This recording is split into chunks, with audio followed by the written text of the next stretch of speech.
할렐루야. 감사합니다. 우리 역사님과 다시 한번 인사했으면 좋겠는데, 요즘 보면 젊은이들 사이에 이렇게 하더라고요. 이게 뭔지 아시죠? 예, 사랑한다는 하트 표시인데, 우리 역사님과 함께 좀 이렇게 탁 표시하면서 내 마음을 드립니다 하고 한번 인사했으면 좋겠어요. 역사님과 다시 한번 하겠습니다.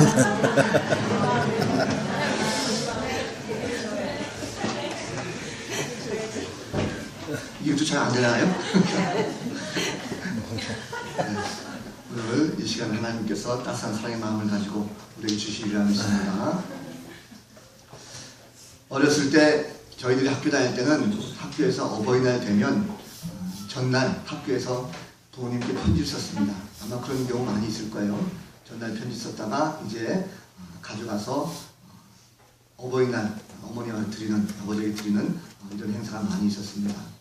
저도 어렸을 때 6학년 때 편지 한번 썼었는데, 그 전날 편지를 썼는데 선생님이 검토를 하시고 나서 종례 시간에 갑자기 들어오시더니 막 화를 내시는 거예요. 그래가지고 왜 그런가 그랬더니 갑자기 한 친구 이름을 부르면서 재민이 너 나와! 이러더라고요. 그래서 한 친구가 이제 앞에 나갔는데, 이 친구 선생님이 화를 내가지고 부르니까 겁을 잔뜩 먹고 나갔습니다. 근데 선생님이 꿀밤한테 팍 때리면서 야, 이 편지 네가 직접 읽어! 이러더라고요. 그래서 이 아이가 앞에 나가서 그 편지를 읽었습니다. 근데 그 편지 내용이 이랬어요. 부모님, 저를 낳고 길러주셔서 감사합니다. 자세한 이야기는 집에 가서 말씀드리겠습니다. 이랬었어요. 그래가지고 엄청나게 혼났던 그런 기억이 납니다. 오늘 어버이날이기도 하고 또 어버이 주일이죠. 그래서 부모님 은혜를 기억하면서 우리가 이왕이면 좀 부모님들께 따스한 사랑의 편지 한번 써보는 게 어떨까 하는 그런 생각을 했습니다. 정말 마음을 담아서 드린 한 장의 편지라고 한다면 그 어떤 비싼 보역보다도 더 값어치가 있지 않겠는가 하는 생각을 해봤습니다. 우리가 이 시간 예배 드리는 건 이것도 역시 하나님 앞에 편지 쓰는 것입니다. 우리가 하나님 앞에 하나님 오늘 제가 여기 나왔습니다 하고 고백하면서 하나님 앞에 기쁜 마음을 가지고 편지 쓰는 거예요. 아마도 하나님께서 우리 편지를 받으시고 아마 흐뭇하시고 이 시간 통해서도 우리들에게 큰 은혜를 주시리라 믿습니다. 자, 사람들이 사는 세상은 함께 관계를 맺어가며 사는 그런 세상이죠. 교회라든지 학교 혹은 우리가 직장이나 이웃과 같이 많은 사람들과 함께 좋은 관계를 맺고 살아갑니다. 때로는 관계를 맺다가 나쁜 관계를 맺을 때가 있죠. 그래서 그것 때문에 오히려 인생에 어려움을 겪는 경우도 종종 우리가 보게 됩니다. 관계를 맺고 살아간다는 것은 상대방을 알아가며 살아간다라는 뜻도 있습니다. 그래서 그 사람과 좋은 관계를 맺기 위해서는 그 사람의 마음이 도대체 어떤 마음인가, 또 무슨 생각을 하고 있는가 하는 것을 잘 알아야 된다는 거죠. 좋은 관계는 상대방의 마음을 얼마나 잘 헤아려주고 또 얼마나 많이 잘 이해하고 있는가 하는 것을 달려있는 걸 보게 됩니다. 사람들은 자신의 출세라든지 성공을 위해서 많은 사람들의 마음을 알려고 노력하죠. 특별히 우리가 장사를 하신 분이라든지 사업을 하시는 분들 보면 상대방의 마음을 잘 알아서 고객의 마음을 잘 알아야 성공할 수가 있는 거죠. 요즘 기업들마다 보면 그래서 소비자들의 심리를 좀 잘 파악해가지고 그 심리 잘 읽을 수 있는 이런 사람들을 스카우트 해가기도 하고 또 그런 인재들을 많이 뽑기도 합니다. 자, 우리가 인생 살면서 여러 가지 성공적인 인생, 나의 인생의 성공을 위해 가지고 많은 사람들을 알려고 굉장히 노력하고 열심히 애를 쓰지만 한번 생각해 보십시오. 정작 우리가 속해 있는 가장 작은 공동체, 가정이라고 하는 공동체 안에서 나의 가족들을 얼마나 많이 알고 있는가, 또 가족들을 위해서 얼마나 많이 알려고 노력하고 있는가 하는 것입니다. 특히 나를 낳아주시고 길러주신 어버이들의 마음, 우리가 얼마나 알고 있습니까? 전라북도 교육감 수상자기라고 합니다. 제목이 뭔지 한번 좀 생각해 보세요. 우리 집에 자정이 다 되어서 들어오는 머슴 하나 있습니다.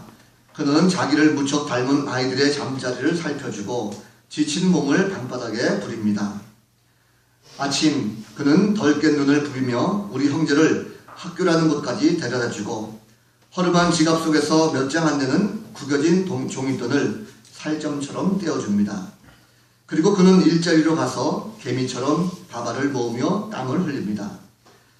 그러기를 20여 년 지칠 때도 되었는데 이제는 힘 붙일 때도 되었는데 오늘도 그는 작은 체구에 축 처진 어깨를 툭툭 털고는 우리에게 주름진 웃음을 보이지만 머슴생을 너무 힘들고 서러울 때 우리에게 이따금 들키는 눈물방울, 그 속에 파들파들 별처럼 떨고 있는 남은 가족의 눈방울들, 그 모습을 우리는 아버지라 부릅니다. 아버지라는 제목입니다. 어버이 주일 되면 대체적으로 어머니에 대해서 많이 얘기하죠. 오늘도 찬송을 부르다 보니까 성가대가 어머니의 은혜에 대해서 함께 부르고 또 여러 가지 우리가 부를 때 어머니에 대해서 많이 얘기하는데 사실 아버지에 대해서는 별로 이렇게 생각들을 안 하시는 것 같아요. 그래서 오늘 저는 아버지의 마음에 대해서 한번 말씀을 드릴까 하는 그런 생각을 해봤습니다.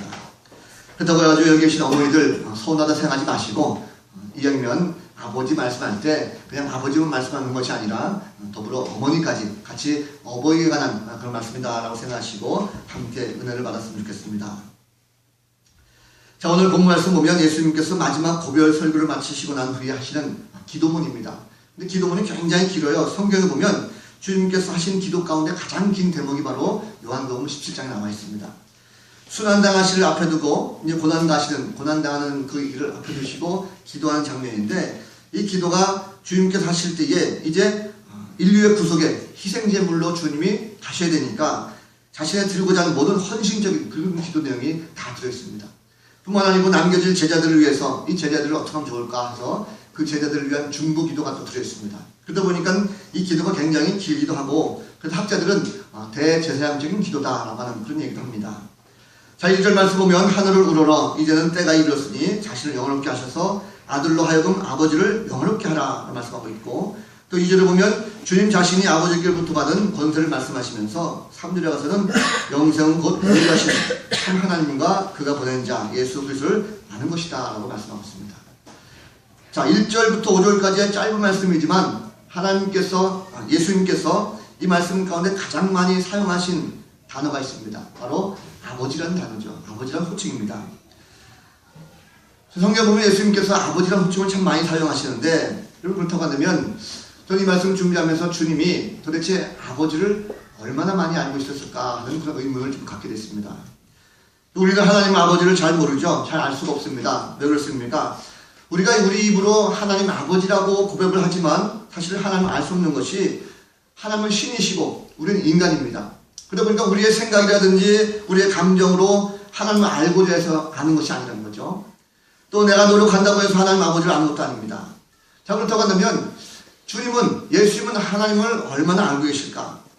사실 따지고 보면 예수님도 인간 아니겠습니까?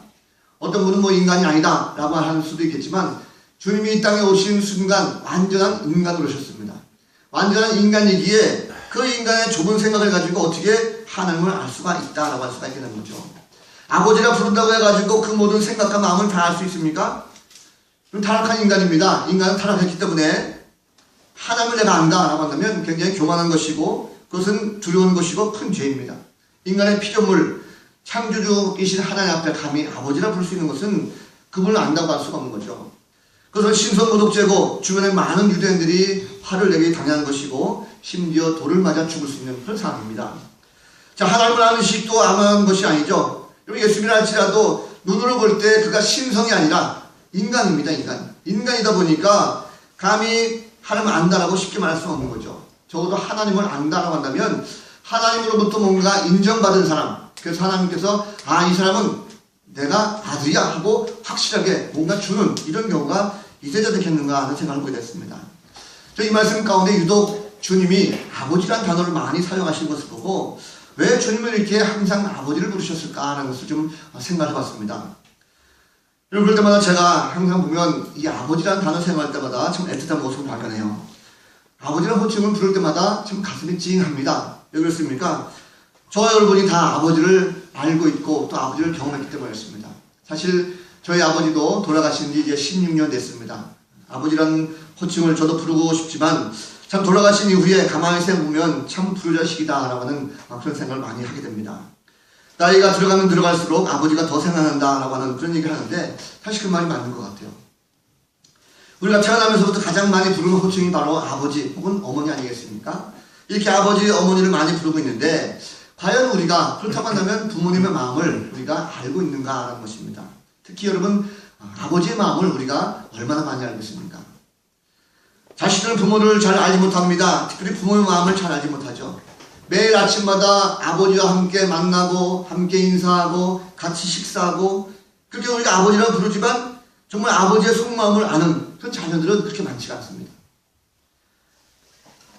매일매일 만난다 할지라도 같은 공간에 있다 할지라도 내가 아버지를 안다라고 말하는 것은요, 그건 내 생각이지 아버지 생각이 아니라는 거죠. 내 생각일 뿐이지 아버지의 깊은 마음은 진정을 헤아릴 수가 없습니다. 자녀들은 간혹 가다 그래요. 이제 아버지가 나이가 들었으니까 뭐 아버지 생각도 짧아지고 뭐 아버지 속마음 내가 훤히 다 들어본다 라고 하는 그런 얘기합니다. 그런데 아버지가 비록 힘이 없고 가진 것이 없고 연약하기 때문에 내가 아버지의 마음을 다 안다라고 얘기하지만 그것도 지나치게 오해죠. 아버지의 마음은요, 그 깊은 속마음은 자녀들이 헤아리기가 참 어렵습니다. 아버지가 정말 그 마음을 가지고 자녀들에게 내 마음은 이렇다라고 솔직하게 말씀하기 전에는 자녀들이 그 마음을 헤아릴 수가 없다는 것입니다. 항상 집안에 보면 어머니들은 자녀들과 이야기도 많이 하죠. 그래서 어머니의 마음을 잘 밝혀줍니다. 어머니는 때로는 울기도 많이 하고 해서 자녀들에게 얘기 많이 하죠. 그러다 보니까 어머니의 마음을 잘 얘기하는데 아버지는 안 그래요. 아버지는 왠지 모르게 어렵고 말씀하기가 참 쉽지가 않습니다. 그래서 대부분 자녀들은 어머니의 사랑을 많이 이해가요. 그런데 아버지 얘기하다 보면 아버지는 굉장히 위험이 있으신 분, 또 뭔가 자녀들에게 권위의 존재로 느껴지는 경우가 참 많습니다. 우리들 실제 아버지 다 그랬죠. 그러다 보니까 같은 부모랑 입장에 있으면서도 오늘날 아버지의 마음을 알아주는 자녀 점점점 더 줄어든 것을 보게 됩니다. 자, 그런데 오늘 말씀을 우리가 한번 좀 집중적으로 보면 예수님께서 생각하시는 아버지, 그 아버지의 마음을 과연 주님은 얼마나 많이 알고 있었는가 하는 것입니다. 자, 하나님께서 이 땅에 독생자를 보내신 예수님, 그 예수님은 아버지의 마음을 잘 알았어요. 인간의 몸을 입고 성육신 하신 분이기 때문에 아버지의 마음을 알았다는 것입니다. 이 땅에 아버지의 명령을 순종하셨기 때문에 그 어떤 피조물보다도 하나님 아버지의 마음을 잘 헤아리는 것을 볼 수가 있습니다. 자, 어떻게 주님은 아버지를 알 수 있었을까? 오늘 말씀 보면 예수님은요, 하나님을 아버지라고 불렀어요. 여러분, 아버지라는 호칭 아무나 쓰는 것이 아닙니다. 우리가 아무에게 가서 아버지 이렇게 부릅니까? 결코 그러지 않죠. 나와 1대1 관계, 나와 아주 절친한 친밀한 관계를 나타내는 것이 바로 아버지라는 단어입니다. 1절 말씀 보면 주님이 특별히 부를 때에 아버지여라고 하는 호칭을 썼어요. 이 아버지여라는 호칭은요, 이 헬라어 본문에 보면 파테르라고 하는 단어입니다. 이것은 어떤 의미가 있냐면 아버지를 부를 때 그냥 아버지 이렇게 부르는 것이 아니고 정말 어린아이가 아버지에게 다정다감한 목소리를 가지고 아버지 하고 아주 다정스럽게 부르는 이 호칭이 바로 파테르입니다. 주님이 지금 아버지를 부르는 모습은요, 아주 간절한 마음을 가지고 다정다감하게 아버지 하고 아주 그런 목소리로 부르는 거죠. 주님을 항상 부를 때 아버지 또는 하나님 아버지 이렇게 부르셨어요. 우리가 오늘 말씀 가다 보면 17장 전체 보면 제가 유독 주님이 아버지를 부르는 이 호칭이 굉장히 많은 것을 봤습니다. 한번 제가 말씀을 준비하면서 쉬어봤어요. 도대체 주님이 이 요한복음 17장에 아버지를 몇 번 부르나? 그랬더니 그 짧은 한 장 속에 아버지란 호칭이 39번 있는 것을 제가 봤습니다. 계속적으로 아버지 부르는 거죠. 여러분, 아버지가 무슨 뜻입니까? 아버지는 바로 시작을 말합니다. 시작은 무엇입니까? 나를 시작하신 분이 하나님이시고 나의 아버지라는 거죠. 즉 다시 말하면 나를 낳아주시고 이 땅에서 생활을 시작하게 하신 분이 바로 아버지입니다. 주님은 하나님을 아버지를 부르면서 아버지와 아들이 하나다라고 말씀하고 있어요. 성부와 성자가 하나다 보니까 바로 아버지의 그 깊은 심정, 그 뜻이 무엇인지를 바로 예수님은 알고 있었다는 것입니다. 누구보다도 하나님을 잘 알고 있어서 그 아버지로 고백하면서 아버지의 마음을 잘 알고 있었던 것이 바로 예수의 마음이라는 거죠. 또 한 가지는요, 주님은 아버지를 영화롭게 했습니다. 영화롭게 했다는 것은 아버지를 기쁘게 했다는 것입니다. 주님은요, 자신을 향한 아버지의 계획, 아버지의 소망, 아버지의 뜻이 무엇인지 잘 헤아렸습니다. 그럼 마침내 이제 아버지를 기쁘시게 하기 위해서, 아버지를 영화롭게 하기 위해서 친히 이 땅에 하늘의 높은 영광구절 다 버리고 친히 인간의 몸을 입고 이 땅에 내려왔습니다. 모든 세상 사람들의 죄를 다 대신해서 직접적으로 죄인의 모습으로 이 땅에 오셨고 십자가에 친히 달려 죽는 그 모습을 가지고 있었습니다. 여기 인간의 몸을 입고 이 땅에 오셔서 내려왔다는 그 자체도 정말 엄청난 것이고 죄인의 모습으로 감히 십자가에 달려 죽으신다는 것은 있을 수 없는 일입니다. 어떻게 올 수 있습니까? 그런데 감히 누구도 알 수 없는 그런 상황, 그러니까 주님이 이 땅에 오셔서 십자가에 달려 돌아가셨습니다. 이 사건은요, 인간이 수치당할 수 있는 가장 큰 수치이고 인간이 겪을 수 있는 가장 큰 고통입니다. 그런데도 불구하고 주님이 이 땅에 오셔서 기꺼이 자신을 내어줬다는 것이죠. 이것은 어떤 의미가 있습니까? 바로 아버지의 마음이 뭘까? 아버지가 이 인류를 위한 마음이 무엇인가라는 것을 아들 예수는 알고 있었다는 것입니다. 주님이 이 땅에 오셔서 하나님을 기쁘시게 하는 것, 하나님을 영화롭게 하는 것, 내가 기꺼이 십자가 지고 인류의 모든 죄를 다 담당하고 죽어야 아버지의 마음을 기쁘시게 할 수 있다는 그 마음을 주님은 알고 있었던 것입니다. 또 한 가지는 주님은 아버지와 항상 상의를 했습니다. 같이 의논했다는 것이죠. 무슨 일을 결정하든지 항상 기도로 아버지와 함께 이야기 나누시고, 그리고 아버지의 뜻에 따라 항상 순종하는 아들의 모습이 있었습니다. 자, 아무리 바빠도 예수님은 새벽마다 한적한 곳에 가셔서 아버지와의 만남의 시간이 있었습니다. 늘 기도함을 말미암아 아버지와 대화를 나누셨다는 거죠. 아버지의 마음이 무엇인지, 오늘 내가 기도하면서 하나님과 영적 교통이 이루어졌을 때에 어디로 가야 되는지, 내가 무엇을 해야 되는지 상세하게 나누고 그대로 아버지의 뜻대로 실현했다는 것을 볼 수가 있습니다. 저 이 말씀 보면서 여러분, 주님은 그래, 하나님은 정말, 예수님은 아버지를 참 잘하셨구나라는 그런 생각하면서 그 주님의 마음을 볼 때에 하나님께서는요, 이 땅에 우리에게도 육신의 부모를 주셨다는 사실입니다. 우리에게 육신의 부모를 주셨는데 우리는 그분들을 우리가 부를 때에 아버지, 어머니라고 부르죠. 그런데 주님이 정말 아버지를 부를 때 다정다감한 목소리로 아버지라고 부르지만, 과연 오늘날 자녀들은 우리가 아버지를 부를 때 얼마나 다정다감한 목소리로 아버지를 부르고 있습니까? 아마 대부분 자녀들은 아버지 부를 때에 어렵고 껄끄럽게 해가지고 부를 때 아버지 하고 굉장히 퉁명스럽게 부를 것 같아요. 그러나 우리는 정말 아버지를 부를 때 즐거운 마음을 가지고 다정다감한 목소리로 아버지라고 부를 수 있는 이런 마음이 우리 가운데 있어야 되겠습니까? 아버지를 기쁘게 해드려야 되는 것이죠. 아무리 내가 바쁘고 아무리 살기가 힘들어도 부모님을 기쁘게 해드리는 것 당연한 자식들의 뜻입니다. 바쁘고 내가 아무리 시간 없다 할지라도 적어도 내가 아버지의 마음을 아는 자녀다라고 한다면 아버지가 원하시는 일이 무엇인지 그 마음을 헤아려 드려가지고 그 뜻을 실천할 수 있는 그 모습이 자녀들에게 있어야 된다는 것입니다. 부모들은요, 당신과 함께 이야기하는 것, 함께하는 것을 기뻐하십니다. 그래서 함께 먹고 함께 즐기고 함께 이야기하고 사소한 것 하나라도 부모에게 이야기하는 것, 그 부모들이 얼마나 즐거워하는지 모릅니다. 자식들에게 짐이 되는 것 결코 부모들 원하지 않습니다. 오히려 도움을 주기 원하는 것이 바로 아버지의 마음입니다. 그렇다고 한다면 오늘 이 자리에 참석하신 여러분들, 과연 우리가 아버지의 마음을 얼마나 잘 헤아리고 있는가라는 것을 좀 깊이 생각할 필요가 있다는 것이죠.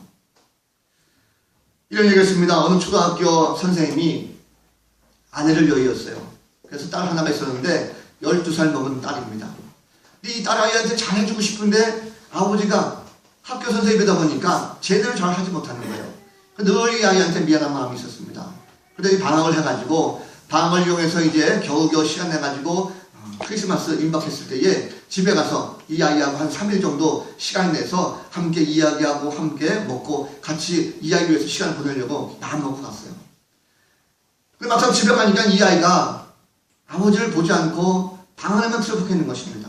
밖에 나오지도 않고 얘기도 안 하고 끼니 때만 되면 나와가지고 밥 한 끼 먹고 들어가고, 이런 모습이 바로 아이에게 있었어요. 아버지는 몹시 서운했습니다. 하지만 이 아이가 무슨 서운한 것이 있겠지, 내가 그동안 제대로 해주지 못해가지고 좀 미안한 마음을 가지고 있었습니다.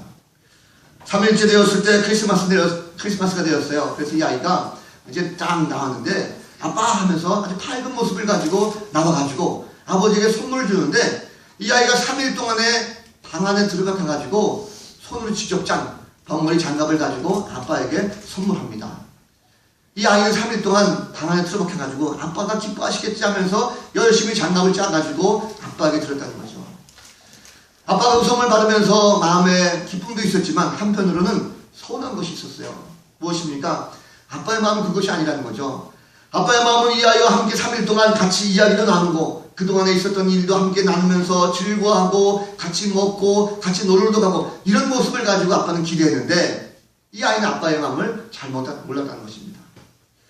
우리가 부모의 마음을 잘 헤아리는 것, 내 생각하고는 다르다는 것을 여러분 꼭 기억하시기 바랍니다. 주님이 친히 당신이 하나님을 향해서 아버지라 부르시던 그 마음을 아셨듯이 사랑하는 자녀들, 이왕이면 육신의 부모에게도 잘하셔서 부모님의 마음을 잘 헤아릴 수 있는 이런 자녀가 되기를 원하신다는 것입니다. 우리가 하나님을 아버지라 부른다는 것, 육신의 부모에게 잘 못하면서 어떻게 보이지 않는 하나님께 잘할 수가 있겠습니까? 눈에 보이는 부모에게 먼저 우리가 잘해야 된다는 것이죠. 주님이 원하시는 것은 육신의 부모에게도 먼저 효도하기를 원하는 것이 바로 주님의 마음입니다. 주님은 사랑의 주님이십니다. 하나님은 아버지라 부르시면서 사랑을 나누셨어요. 그래서 우리가 하나님은 아버지라 부르듯이 우리의 모든 육신의 부모들도 함께 사랑을 고백하고 함께 다가갈 때 그 모든 가족 가운데 이 사랑을 풍성해 주시는 바로 따스한 주님의 사랑을 볼 수가 있습니다. 여러분, 우리가 인생 속에서 상대방을 안다는 것, 그 사람의 마음을 아는 것입니다. 겉모습만 아는 것이 아니라 그 사람의 마음을 아는 거예요. 우리가 부모의 마음을 안다는 것은 그 부모의 마음 속에 도대체 저분 생각이 무슨 생각을 하고 있는지 그 생각을 아는 것입니다. 부모님을 안다는 것은 부모님이 정말 무엇이 필요한지를 우리가 알아내는 것이죠. 부모님의 몸 상태, 건강이 어떤 것인지 우리가 아는 것입니다. 부모님이 지금 사는 상황이 어떤 상황인지 그 형편이 어떤 것인지를 먼저 알아야 된다는 것입니다. 여기 있는 우리 대부분은 다 부모이기도 하고 또 동시에 자식이기도 합니다. 그래서 부모들은요, 가만히 보면 자식들을 잘 알아요. 부모들은 자식들이 지금 뭘 필요하는지, 또 무엇이 어떤 꿈을 가지고 있는지, 어떤 소망을 가지고 있는지 잘 알고 있습니다. 그러다 보니까 자식들에 대한 기대가 있고 소망이 있고 또 꿈을 키워가죠. 자식들이 어떻게 살았으면 좋겠다, 어떤 사람이 되었으면 좋겠다라고 하는 그런 꿈을 자녀들에게 많이 갖고 있습니다. 그런데 많은 자식들이 부모들의 그 마음을 잘 헤아리지 못하는 것 같아요. 부모의 마음은 잘 헤아려야 되는데 자녀들이 그것을 헤아리지 못할 때에 부모들 마음이 오히려 답답하기도 하고 때로는 화가 나기도 합니다. 그런데 아버지들은 참 그럴 때 보면 자식들에게 대한 서운한 감정, 미안한 감정이 있으면서 불구하고 그것에 대해서 잘 내색하지 않는 것 같아요. 흔히들 사랑을 내리사랑을 그러죠. 아버지들은 자녀들이 정말 사랑하는 마음을 가지고 정성껏 이 아이들에 대해서 열심히 잘 키워줍니다. 사랑의 마음을 가지고 헌신하며 잘 키워주는데 그렇게 자라는 자녀가 건강을 잘 자라서 결혼도 하고 이제 자신이 아버지가 됐어요. 그러면 자신을 키워준 그 아버지에게 정말 감사하는 마음을 가지고 갈 것이 아니라 오히려 자기 자식에게 더 집중적으로 사랑하는 이 모습을 찾아보게 됩니다. 자기 자식들에게만 올인하는 이런 모습을 찾아보게 되는 거죠. 아버지를 잊어버린 채 오직 자신의 자식만 챙기는 그런 또 다른 아버지가 되고 마는 이것이 바로 오늘날 우리들의 현실 아니겠습니까? 동영상 하나를 보겠습니다. 아버지란 제목의 동영상인데 한번 우리 젊은 부부들도 한번 봤으면 좋겠습니다. 함께 틀어주시겠습니다.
충선이 아빠 김용봉.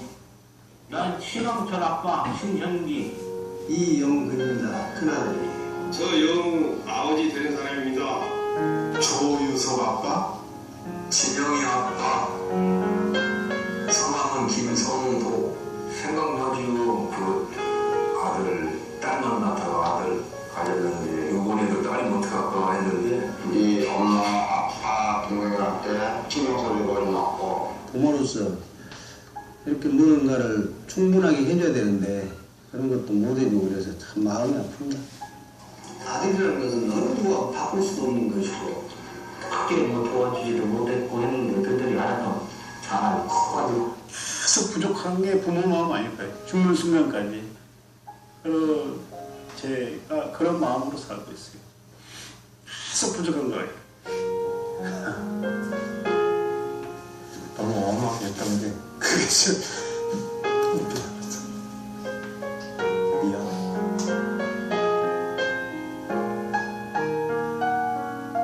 항상 내 부족하고 항상 미안하다. 미안하다 참 모든 것이 부족하고 못 가르치고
아버지의 마음이 다 저러지 않습니까? 자녀들은 아버지의 마음을 좀 알아야 됩니다. 아버지들은요, 자녀들에게 늘 미안한 마음뿐입니다. 그래서 자녀들에게 좀 더 잘해주지 못하고 또 제대로 교육시키지 못하고 또 더 행복한 그런 가정을 만들지 못한 것에 대해서 늘 미안해합니다. 적어도 여러분 우리가 아버지를 한번 기억해 봤으면 좋겠습니다. 하나님께서 오늘 이 시간 함께 아버지를 기억할 수 있는 그런 마음을 주시자 믿습니다. 아버지가 자녀들을 얼마나 사랑했는지 또 나 자신의 아버지가 나를 얼마나 사랑했는지 한번 깊이 생각해 봤으면 좋겠습니다. 혹여 이 땅에 부모님이 안 계시다 할지라도 생전에 계셨던 아버지의 모습을 한번 추억해 보는 것은 어떻겠습니까? 부모에게 잘해주지 못하고 무감각했던 자녀들이지만 다시금 아버지의 그 애틋한 마음, 그 사랑을 우리에게 깨닫게 해줄 줄 믿습니다. 어버이 주일은요, 우리가 매년 돌아옵니다. 그러나 무뚝뚝한 자식들은 이런 날이 돌아오게 되면 그저 용돈 조금 보내드리고 또 선물 하나 보내드리면 다 했다라고 하는 것을 생각합니다. 그러나 우리 오늘 말씀과 같이 진정으로 부모의 마음을 한번 헤아려 볼 수 있는 이런 자녀들 되었으면 좋겠습니다. 우리가 부모가 정말 무엇을 원하시는지, 어떻게 해야 부모가 기뻐할 수 있는지, 우리가 형식에 불과한 선물보다는 좀 더 부모의 마음을 아는 그런 자녀들 되었으면 좋겠습니다. 오늘 말씀 가운데 마지막 정리합니다. 특별히 3절 말씀 보면 영생은 하나님과 예수 그리스도를 아는 것이다 라고 말씀하고 있어요. 그럼 아직도 그럼 가정 속에 혹 예수를 알지 못하는 그런 부모님들이 있다고 한다면 어버이날을 기념해서 우리가 영생을 한번 선물했으면 좋겠습니다. 부모님 마음을 좀 잘 헤아리셔서 이왕이면 우리 부모들에게 복음을 좀 선물로 주시고 부모까지 함께 구원받는 이런 역사가 있었으면 좋겠습니다. 혹여 자녀들이 믿지 않는 가정 자녀들이 있다고 한다면 자녀들에게 부모로서 내가 믿는 예수를 한번 믿어볼래? 라고 하면서 부모 마음을 좀 잘 전하시는 그런 가정 되었으면 좋겠습니다. 5월달 가정의 달입니다. 우리가 한 믿음을 가지고 한 가정 안에서 온전하게 살아간다는 것 하나님의 축복입니다. 그래서 오늘 어버이날이자 또 어버이 주일입니다. 아직 늦지 않았습니다. 오늘 저녁이라도 우리 부모님과 함께 좀 사랑을 좀 진정을 나누시고 부모와 자녀 간의 진정한 대화 또 진실한 마음을 함께 나누고 그런 사랑을 함께 나아갈 수 있는 그런 가정 되었으면 좋겠습니다. 어머니의 아버지 은혜를 다시 한번 기억하면서 행복한 가정 만들어갈 수 있는 복된 성도 되어지기를 우리 구주 예수 그리스도 이름으로 간절히 축원합니다. 다 같이 일어나시고 함께 찬양하고 기도하겠습니다.